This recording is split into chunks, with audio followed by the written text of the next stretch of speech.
దేశ అత్యున్నత న్యాయస్థానం సుప్రీంకోర్టు సంచలన తీర్పిచ్చింది. రాష్ట్ర శాసనసభల నుండి గవర్నర్లు పంపినటువంటి బిల్లులపై రాష్ట్రపతి 3 నెలల్లోగా నిర్ణయం తీసుకోవాలి అని భారత సుప్రీంకోర్టు సంచలన ఆదేశాలు జారీ చేసింది.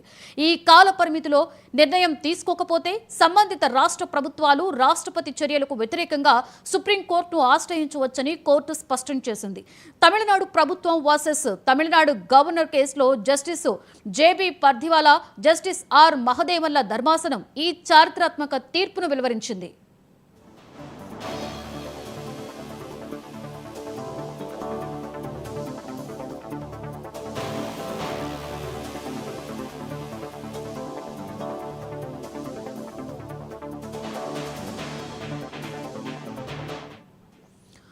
ఒకవేళ బిల్లు రాజ్యాంగ విరుద్ధమని రాష్ట్రపతి భావిస్తే ఆర్టికల్ 143 కింద సుప్రీంకోర్టు సలహాను కోరాలని కోర్టు సూచించింది.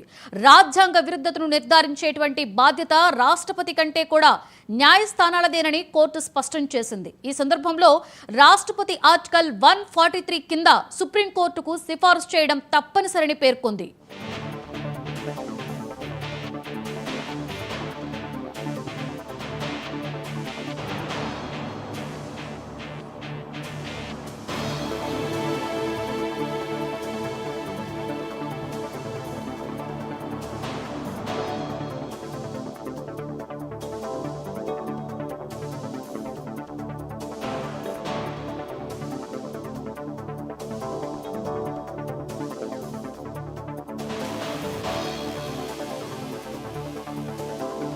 బిల్లును శాశ్వతంగా పెండింగ్ లో ఉంచే హక్కు రాష్ట్రపతికి లేదని, అలాంటి చర్యలు రాజ్యాంగ విరుద్ధమని కోర్టు స్పష్టం చేసింది.